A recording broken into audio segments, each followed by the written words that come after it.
This is CBC Nova Scotia News. Tonight, Project Dropped. A charity group says plans for 52 affordable housing units in Spryfield no longer make sense. Paying tribute. Shelburne honors the firefighters who battled the biggest blaze in the province's history. And Shark Watch. Tourists flock to get a glimpse as more of the apex predators move north.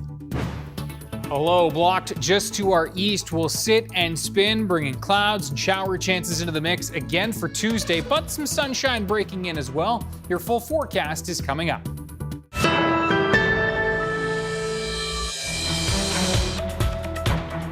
Good evening. Habitat for Humanity has dropped an affordable housing project in Halifax that promised dozens of new homes.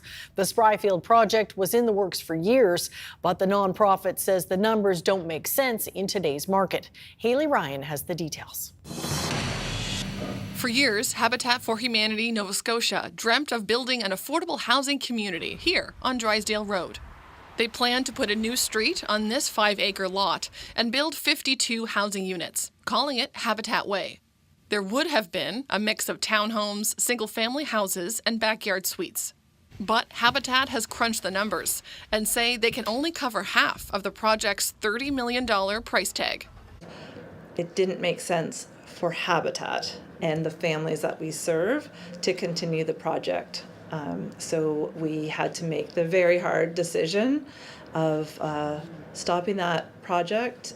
Williamson says they faced multiple issues, like rising construction costs and local housing prices. Habitat must sell homes at market value, and new Spryfield builds are going for over $500,000.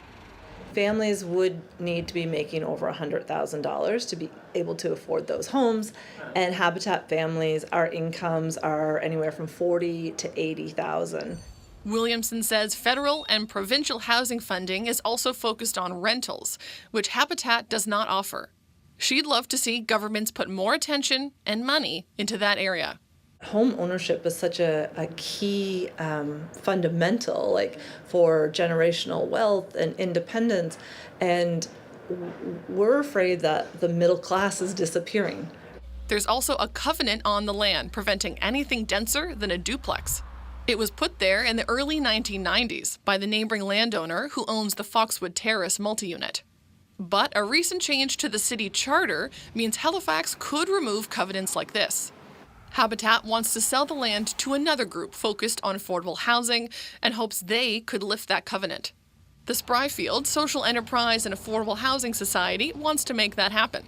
We're pretty confident that we have the expertise that we need. President Bruce Holland said they'd like to build apartment buildings that could create 200 units, of which about 70 would be affordable. Deeply affordable housing is disappearing. And so there is a certain market sector out there that needs that affordable rate. And so as a society, we believe we can meet that need. Negotiations on the sale are ongoing. It remains to be seen whether the Spryfield Association or someone else can finally bring badly needed affordable housing to the site. Haley Ryan, CBC News, Spryfield. The Nova Scotia government says it's making good progress on its promise to better serve people with disabilities in the province. The Department of Community Services is making the changes as a result of a 2021 human rights ruling that found the province was discriminating against people with disabilities. In February of last year, the province agreed to dramatically change its practices, including closing 7 facilities that house between 21 and 148 individuals. The province has given itself up to 4 more years to do that. The department estimates there are currently 500 people on the wait list for disability services that are getting none of the help they're entitled to. We are working through the process. It's going to take some time, obviously. There's a lot of moving parts on this, and there's a lot of things that we need to do, including working with each and every individual, and that is part of the remedy here. It's going to take some time to get to everyone, but what I can tell them is they have a department that's listening closely, a minister that's listening closely, and we are going above and beyond what the courts have recommended for us in the case of remedy. McGuire says the department, as you heard, going above and beyond what it's legally bound to do for people with disabilities in the province. One of the lawyers representing the Disability Rights Coalition of Nova Scotia is disappointed with the progress report. Vince Calderhead said the province should have stopped admitting people to institutions by now and have the supports in place to help those it will still continue to institutionalize until early next year. It means that despite the clear legal deadline at the end of March, the province has chosen to bypass that and will continue admitting people into institutions through to the end of this year. And in fact, on the smaller institutions for a further year. For us, that's very disturbing. Calderhead says the province has to make this issue a top priority. From dog washes to garden tours, Nova Scotians are getting creative with food bank fundraisers. As the CBC's Luke Ettinger reports, they come as most Nova Scotians feel worse off financially than last year. Good girl. Jump up. Good girl. Rosie is happy to see the dog wash pup and running in downtown Truro. Her owner, John Ketty, installed the stations during a building renovation last year. The alleyway was pretty dark and gloomy, so I thought, how can we get creative with it? But it's not a business venture. All the money raised supports the Colchester Food Bank. One of the best things you can give to people is a bit of nourishment. And everyone gets to walk away with a clean dog. Ketty hopes to raise more than the $300 the dog wash raised last year, as need in the community continues to rise. According to Food Banks Canada Poverty Report Card, most Nova Scotians feel worse off financially than last year. In 2023, there was record demand for Feed Nova Scotia services. So there's a number of large events like that involving corporations and for-profit businesses, but equally 70% of our third-party events are community events, and they raise less than $5,000 a pop. This tree here is native to it's called a redbud. Bob Petapa didn't even leave his backyard for a local food bank fundraiser. In May, he welcomed 80 people for a garden tour. The cost of admission, a food item, or donation. It's always nice to try to give back, and people would say, well, what can I do to help others? Well, I was thinking, well, come support me. Everybody does a little bit, we can do something great together. So that's really why I did it. An event Patapah would like to grow next year. Jennery says connecting with the organization you're looking to support can help grow your impact, but so can a vote. When those candidates come knocking on your door, ask them what the plan is. And if you don't like the answer, then think about voting for somebody else. That's probably one of the biggest donations you can make to local food banks or Feed Nova Scotia or anybody involved in this sector. As the organization looks at all ways to shake off food insecurity. Luke Ettinger, CBC News, Halifax.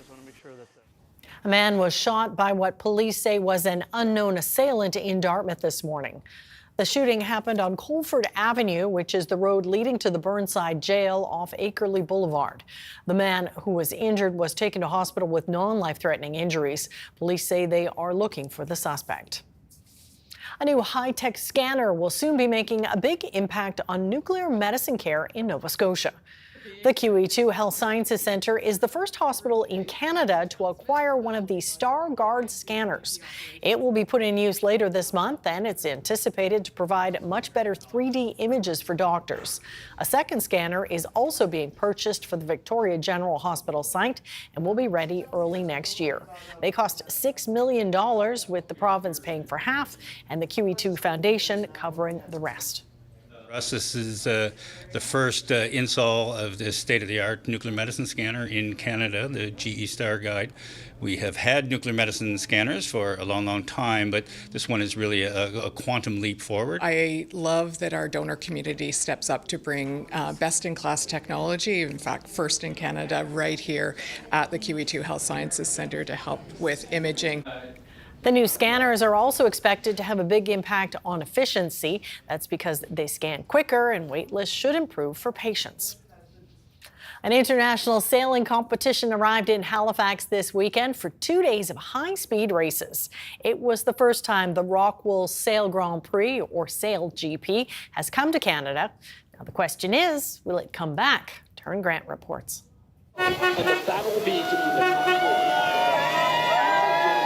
Huge crowds lined up along the boardwalk to get a view of the action. SailGP boats are driven by Olympic-level sailors at speeds up to 100 kilometers an hour. Some spectators were superfans, like this man who traveled from Trinidad. So for 4 years, I've been looking at it on YouTube, looking at it live, and if I miss, then I'll look at it, the rerun. And I said, no, this time I want to actually be here. Others were just learning about the race series for the first time. This is only SailGP's 4th season. I'd heard a little bit about it, but not too much, honestly. I knew Morag was coming down, and I was like, okay, I'll come. I want to go see it. I've loved sailing, always. I'm from the West Coast, so we sail a lot out there, too. So just watching people sail as a sport, I think, is really, really fun. Sail Nova Scotia put in the bid to bring the race to Halifax, with support from the Downtown Business Association. This event really hits on a whole bunch of things that are great for downtown. The waterfront is packed, there's tons of events, so having events like this that are outside, they're happening in June, are great. They bring extra business that we wouldn't normally have. SailGP signed a 3-year agreement with Sail Nova Scotia, but it's not guaranteed the race will come back. So we're going to meet with the port, we're going to meet with the city, the province, we're going to meet with Build Nova Scotia, Discover Halifax, all the stakeholders. We're going to talk to our member clubs to see what they think of pursuing this again. Denis says he hopes it will come back, turnout surpassed expectations, and possibly set a new record for the Halifax waterfront. But there are logistical challenges. For one, the harbour has to shut down. And there are a lot of other summer events that compete to take over the waterfront. But there's no doubt the race brings plenty of entertainment value.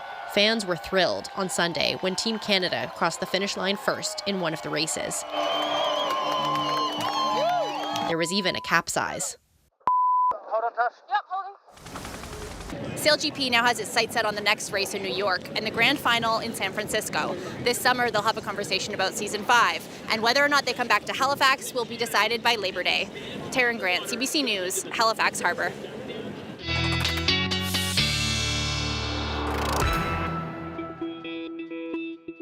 All right, so they had some wet conditions, but they had the wind. That was the important part, right? Yeah, certainly for Sunday. That was when the wind was really kicking in from the north. And thanks so much, Amy. Yeah, it was a variable weekend. It's been another variable day today.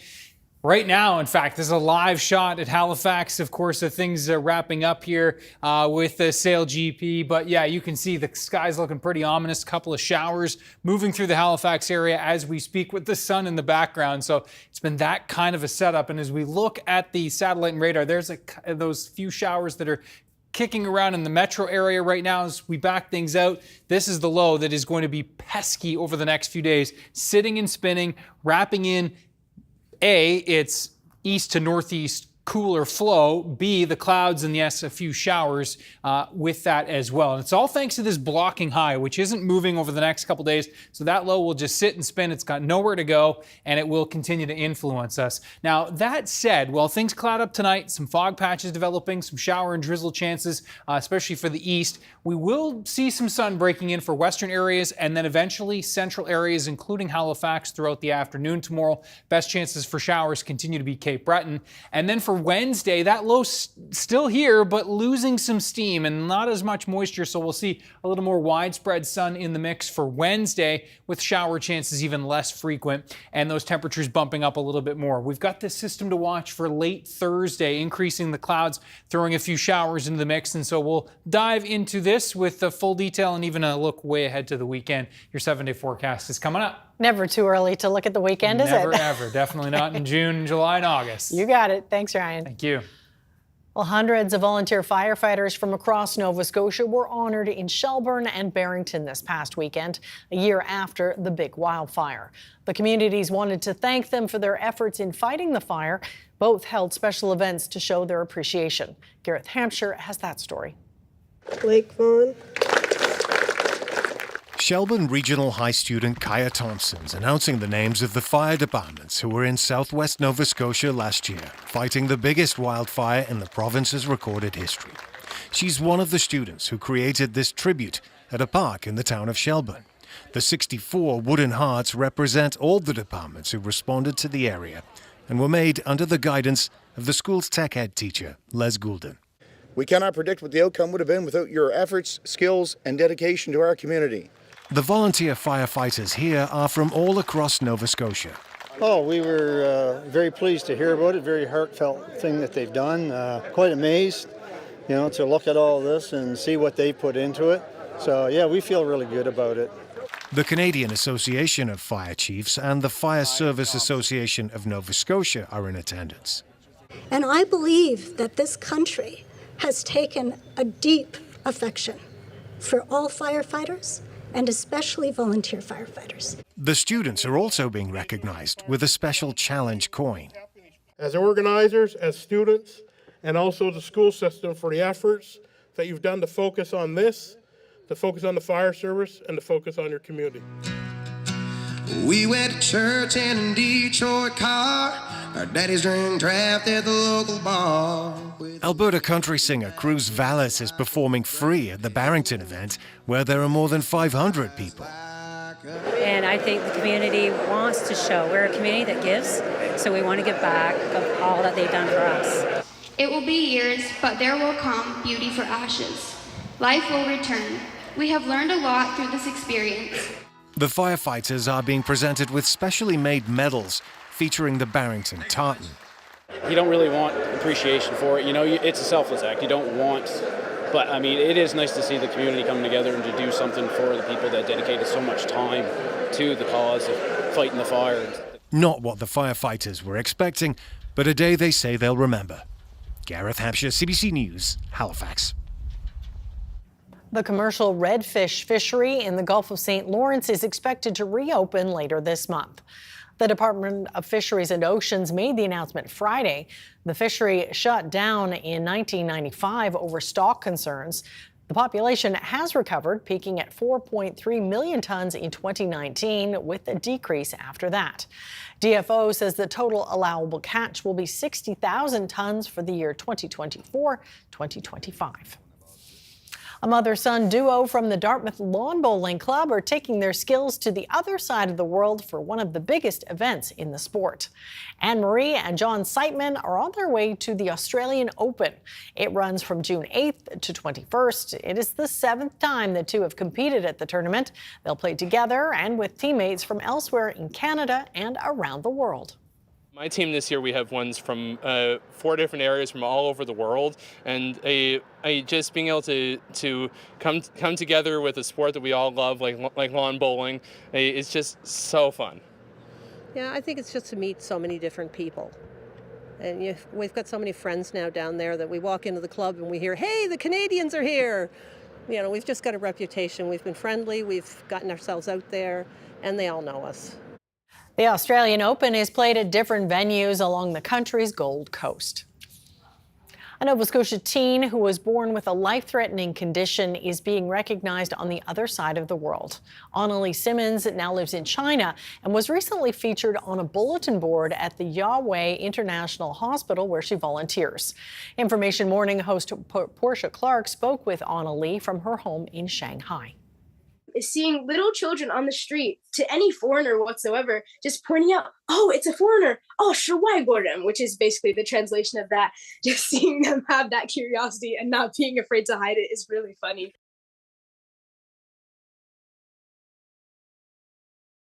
I've been here for almost 9 years now, so near the beginning, I would say it was definitely a new experience because it's a whole different continent, it's a whole different country, it's a different city.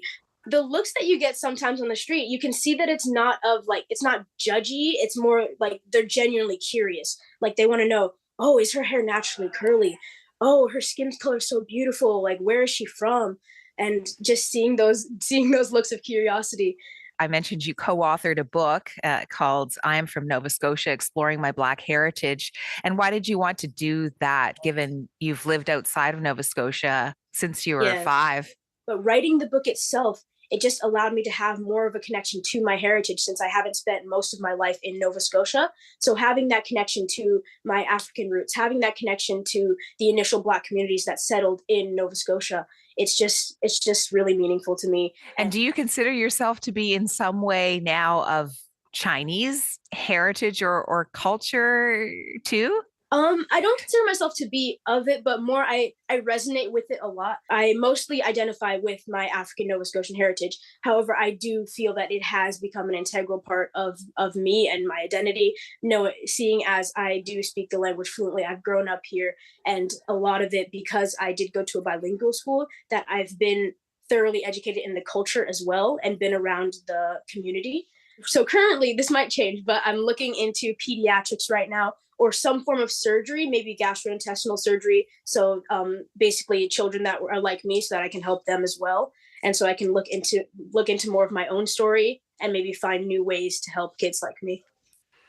I had this birth defect called gastroschisis, which is somewhat like a hernia, if anyone has ever heard of that. But a lot of my gastrointestinal organs, like my stomach, part of my stomach, my intestines, they were exposed outside of my body without protection while I was still in my mother's womb. So an emergency C-section had to be performed, and I was delivered, I think, like 2 months prematurely. If anything, it definitely inspired me to keep going forward with my passion for medicine. It's honestly really amazing to see all my work kind of be shown in that way. I didn't think I would be featured in the article, let alone on that board in the hospital. So it was just really amazing to see.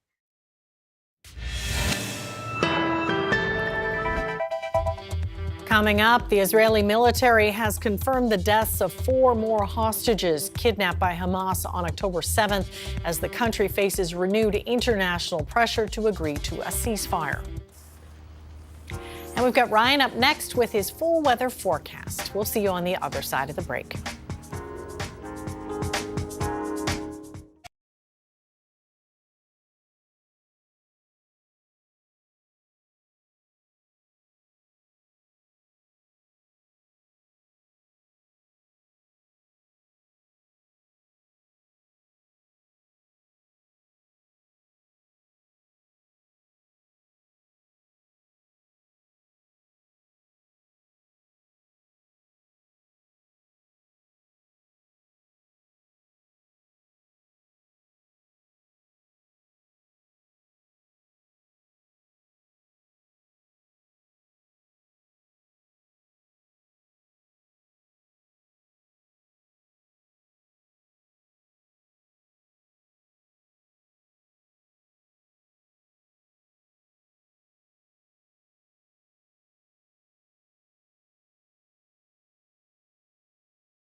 Folks have been raving about the SailGP, but everybody was bundled up because it's a mite chilly. Yeah, for sure. The northerly wind didn't help, right? It added a little bit of a bite to the air. Temperatures did climb up to near 20 in western areas yesterday, but it was, low double digits for Sydney. Halifax got up to around 15 degrees, but it didn't feel quite like 15 with that northerly flow. Again, a little more widespread warmth coming over the next couple days, especially for Wednesday. Let's have a look at our webcam shot from this evening. And yes, beautiful Barrington at 15 degrees, mostly sunny there right now. And it's variable, right? Depending on where you are, because we've had a shower in Halifax over the last couple of minutes. Showering in Cape Breton, temperatures there are just 9 degrees right now. You can see we've got temperatures at 16 at Yarmouth, 19 at Kedgie. That's our hot spot currently. And the winds really kind of telling the story in from the north to northeast, and those have been persistent, and they will be continuing as we move through the next couple of days, because that low is not going anywhere. You can see some gusts upwards of 30 kilometers per hour at last check for Cape Breton, and back into the Halifax area, 35 at last check as well. So there are those few showers that have been clipping through the metro area. A couple little isolated showers here over the southwest as well. But they've been most persistent here for Sydney and into Cape Breton, especially over the last hour. We've been seeing a couple of those bands working in.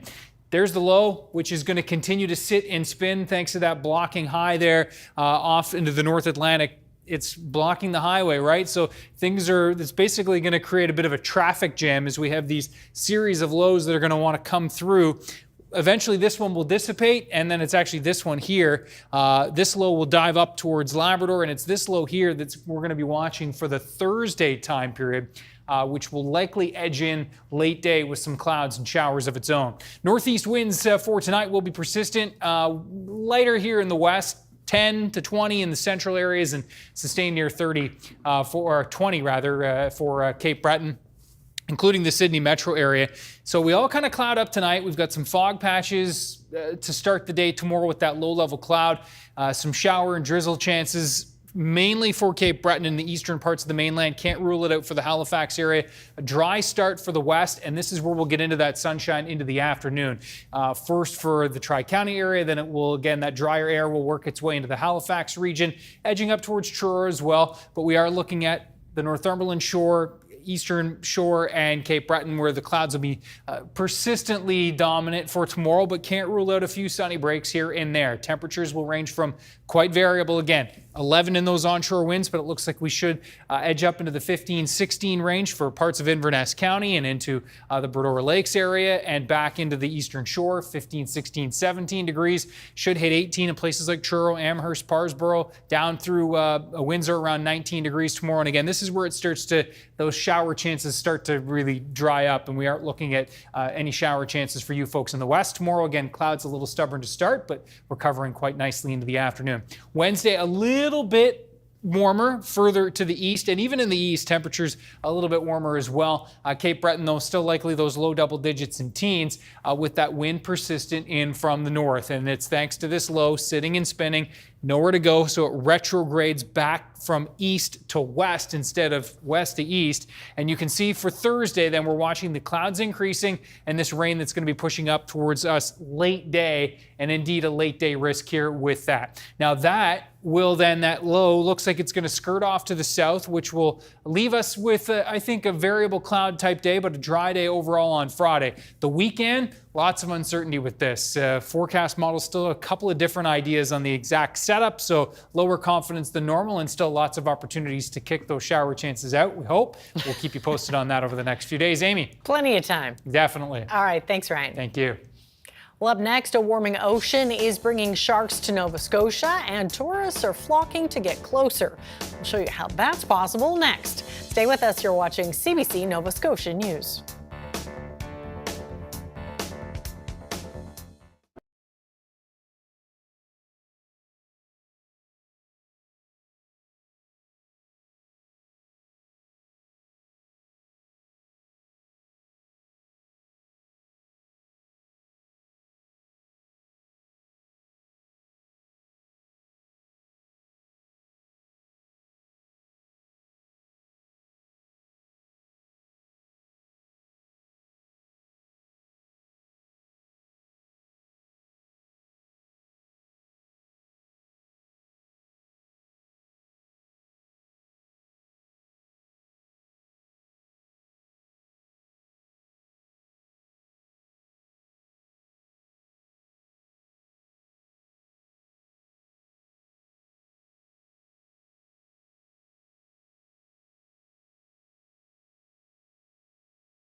Welcome back. Great white sharks are on the move in Nova Scotia waters in what appears to be greater numbers. Tom Murphy explores what's driving the apex predators north and finds an ecotourism industry keen on better understanding the endangered species. They intrigue us. Like a beautiful monster. And frankly, they scare us. Great white sharks are on the move in Canadian waters in what appears to be greater numbers. Shut off that engine. So are eco-tourists keen to spot them. They're coming so close right now. But don't forget, this is not Hollywood. That's a 20-footer. 25. This is Halifax. And for all we think the movies have taught us about white sharks, there are people here learning we really don't know much about them at all. For instance, why? Why are so many white sharks coming here to the coast of Nova Scotia? I'm more nervous than excited. This is Neil Hammerschlag. He's a marine ecologist with a PhD and a theory. The oceans are warming at a rate like 99% faster than the rest of the global oceans. And that warming water brings with it, more sharks, because sharks are, most sharks are cold-blooded. And essentially, they rely on warm water to heat up their body and to help with their metabolism and regulating their body. So if it's too cold, they can't get here. Conservation efforts in the United States might also be helping, but Hammerschlag says the fact is no one really knows for sure. The great white shark is probably the most mysterious, misunderstood, and charismatic animal on the planet. Hammerschlag owns and operates what he calls Canada's only shark dive cage. Last year, 750 people came to catch a glimpse of the endangered species. Last year, through our photos, we identified 36 different great white sharks. 36, that's considered a lot. So more sharks and more eco-tourists too.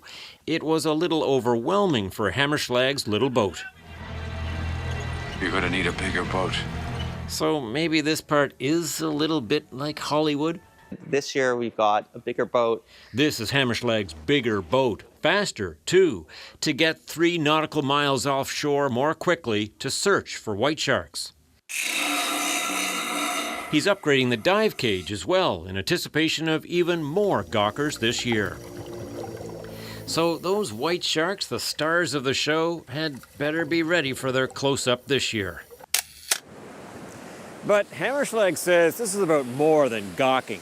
He calls his tourists citizen scientists, helping him document the white shark population and fund his research. Since they're going to be in the water, in the cage, will help us try to get an estimate of the number of sharks that are there, relative size, the sex of the sharks, which are going to teach them how to determine that. But also just their photographs are going to be pretty key. We're going to use people's photographs to try to piece together a database on the different individuals. That's because each shark has unique body markings, which we can actually take that information and link it to individuals. People don't protect things they don't love. And we're hoping that it will instill this appreciation for great white sharks because, these are animals and that do need protection. So white sharks are here and in some pretty big numbers, but how excited or concerned should we humans be about the apex predator of the ocean hanging off our coast?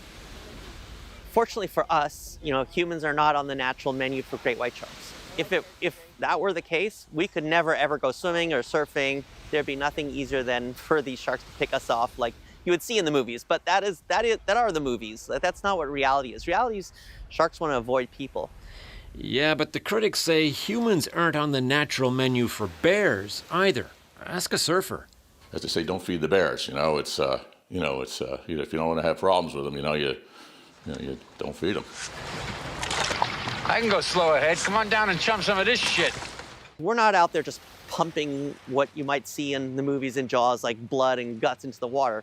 We're using a relatively small amount of intact bait that we put in the water. We can't create a shark spot. We have to go to where the sharks already are. And we're putting natural smells into the environment, which they're already looking for. And these sharks are moving up and down the coastline, and we're simply trying to get their attention momentarily without feeding them, to try to study them, to try to create this appreciation for them. There are some people who think maybe it's time to start warning people there are white sharks here, like signs on beaches. Let me say again. I've seen, I have advocated for the need to have signs informing people that there are sharks here, and also, help making sure that we are prepared in the event of potential rare shark bite. I don't think it's scaring people. I think it's just being shark smart. And I have one more question about the white shark. Could these sharks actually help cull the overpopulation of the more than 350,000 gray seals here, whose voracious appetites also include the fish that we eat? There's a huge upside to this ecologically. The thing is, sharks control seal populations. When the waters historically were too cold for sharks, that was a food source that wasn't accessible. And now it's almost like, the buffet's been opened. So there's that. And yet there are still so many unanswered questions, waiting for the mysterious white shark to give up its secrets. Tom Murphy, CBC News, Halifax.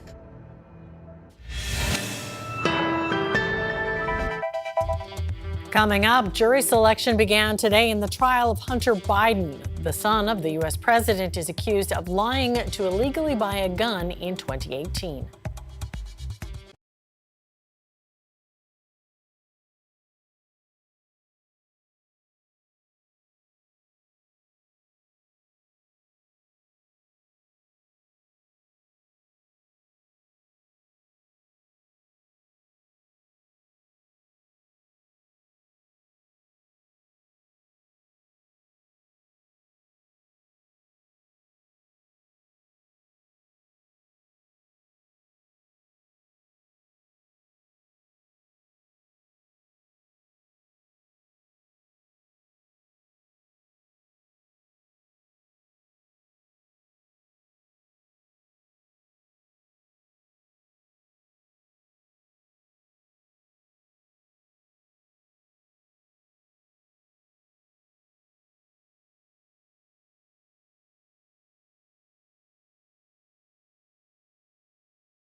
Welcome back. The Israeli military has confirmed the deaths of 4 more hostages kidnapped by Hamas on October 7th.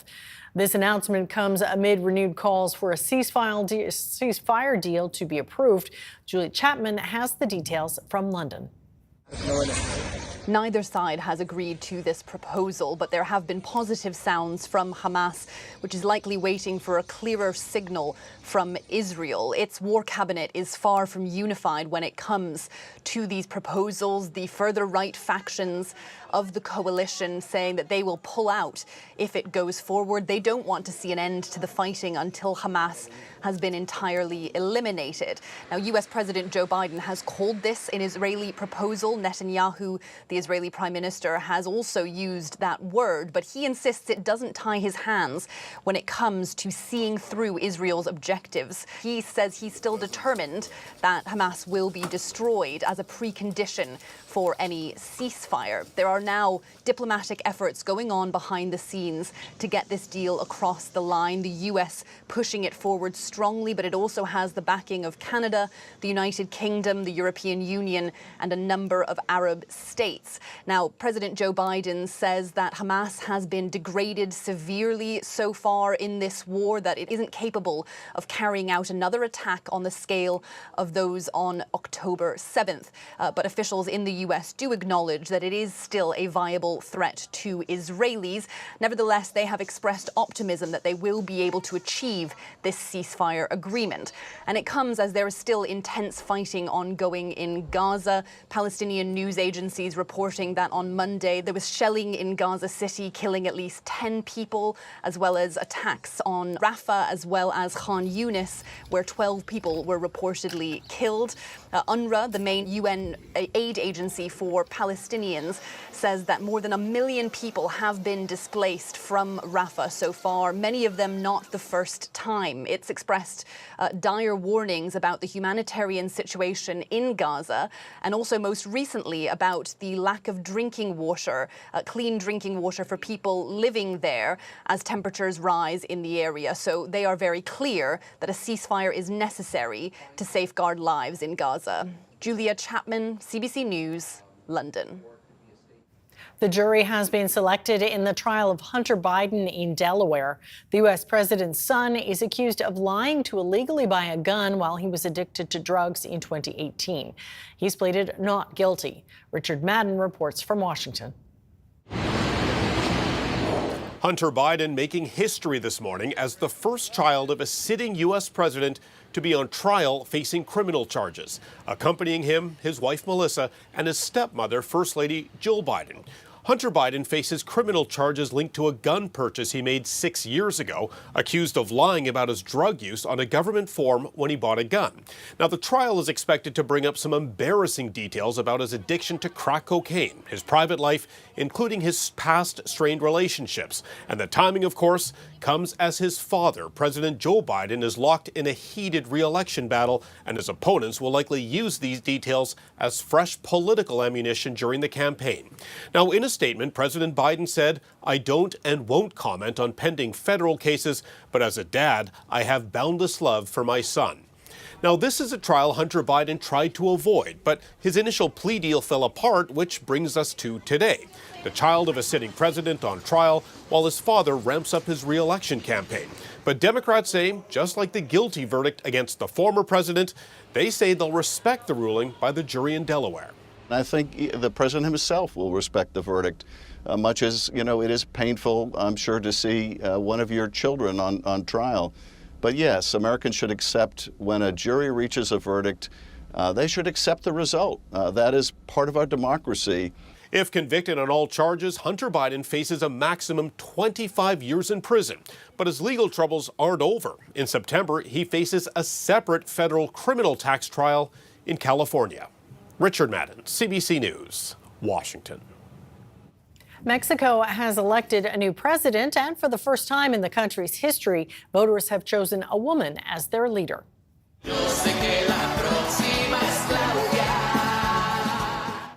Claudia Sheinbaum is the former mayor of Mexico City. She is also a climate scientist. Sheinbaum becomes the first person with a Jewish background to lead the overwhelmingly Catholic country.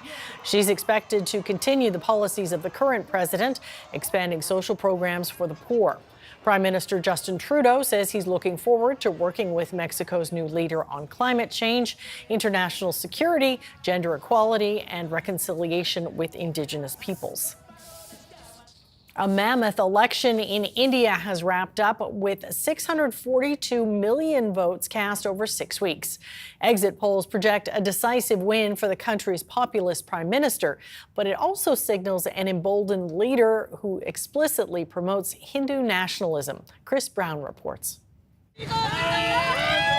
In the colorful, colossal exercise of Indian democracy, all that remains now is the counting. Held during some of the hottest weather India has ever seen, the commission that oversaw the 6-week vote took what amounted to a bow. We have created a world record of 642 million proud Indian voters. Over the last decade, Prime Minister Narendra Modi is credited with lifting hundreds of millions of Indians out of poverty with business-friendly policies. He is managing the country very well, so that is why I have elected for him. But Modi's critics claim he's pitted Indians against each other by reshaping India primarily as a Hindu country. Early in the campaign, he appeared to refer to the country's 200 million Muslims as infiltrators.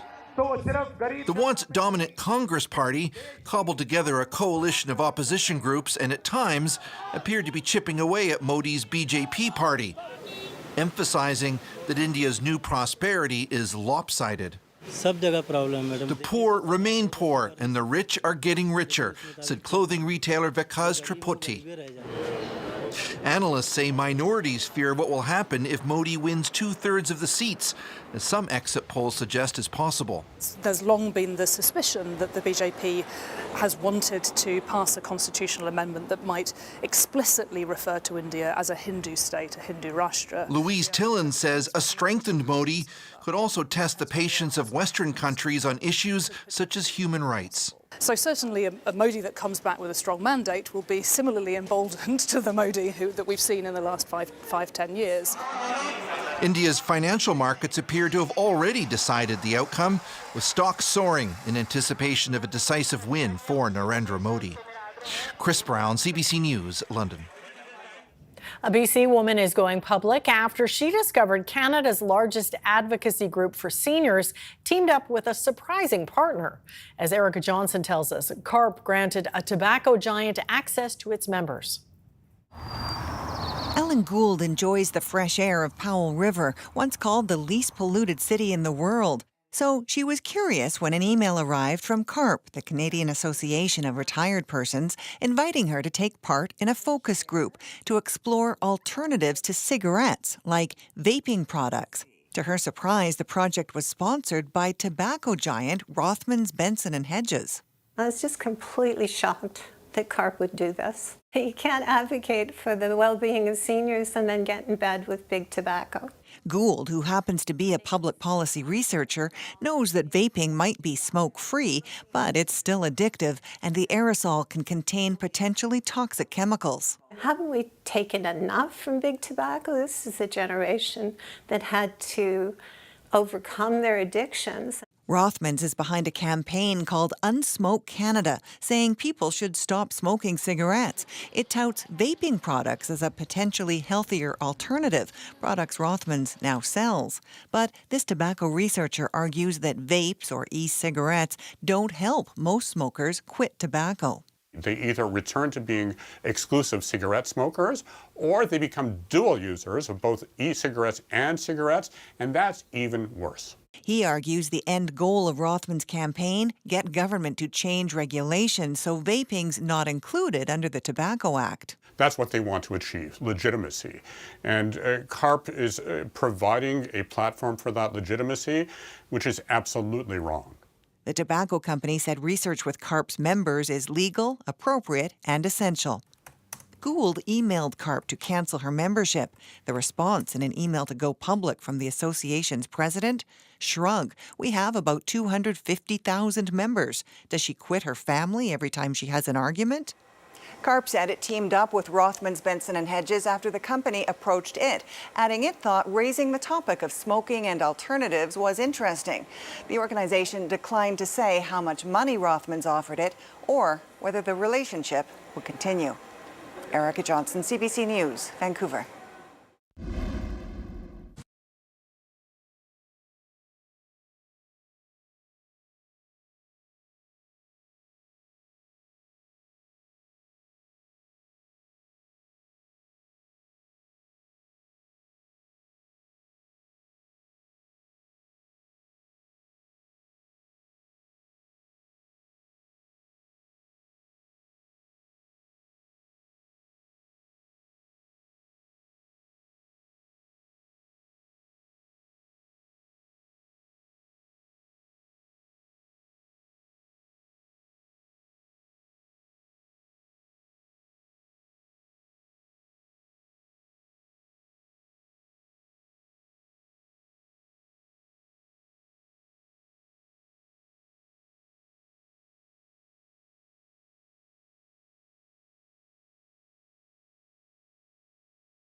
For news you can trust, we have the latest on what's happening in your community and a weather forecast you can rely on no matter where you are in Atlantic Canada.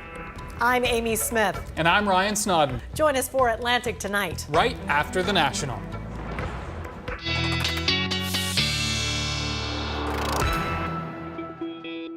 Yeah, quick peek out our windows. It's pretty green out there. It is. Things continue to pop, and lots of lawns getting not mowed, I guess, this weekend with the shower chances that were off and on. That's the thing. we still need rain. It feels like it's been wet, but feels like we've been enough. getting lots of days with showers, but nothing really substantial, which is kind of the worst of both worlds. Yeah. We'll hope for a little more substantial rain perhaps Thursday night. Fingers crossed, especially you folks in the West. Let's start with a viewer picture of the day. And this one with some ominous clouds in the Dartmouth area. And yes, wow. Yeah. That's spectacular. Love this. Ominous skies. The sun kind of breaking through. Joseph. So dramatic. Robichaux sends a lot of pics in. I really appreciate it, Joseph. This is definitely one of your best. Really appreciate it. Ryan's pics at cbc.ca. So shower chances again. Nothing too substantial, but the risk is there. Cape Breton, Eastern mainland, edging towards Truro and Halifax. It looks like we'll see generally a cloudy start, but becoming a mix of sun and cloud for western areas of the province, and then some afternoon sun breaking in for areas in the east, and even Cape Breton, a couple of breaks of sun possible both tomorrow and again on Wednesday. The mainland certainly a little brighter on Wednesday and a little warmer as well, with temperatures popping widespread 20 to 25 degree temperatures. As we said, we'll bring in the better chance for some showers for Thursday night. And then looks like Friday, kind of a cloudier day, but some sun breaks in the mix. And the weekend, to be determined. To be determined. All right. Well, firefighters in Nova Scotia rescued a dog from a tight squeeze over the weekend. Yay! After 2 days of looking, this is the moment Wilson was freed from a culvert. Wilson's owner, Lynn Beasley, was wandering around her farm in Kemp Shore with her other dog, Tennessee, determined to find the dog. They were about to take a break when Tennessee wandered off with his nose to the ground and then sat in front of a culvert. When Beasley peered inside, she heard a whimper. I had not shed a tear the entire time Wilson was missing. I was just focused on trying to find him. And when I saw those two little ears, I fell apart. I absolutely fell apart. I just fell apart thinking about it. Well, Beasley says Wilson was a little stiff and dehydrated and very smelly, but she's thrilled to have him back at her side. Nice. Good. All right, that's it for us tonight. Thanks for watching. We'll see you next time. Take care.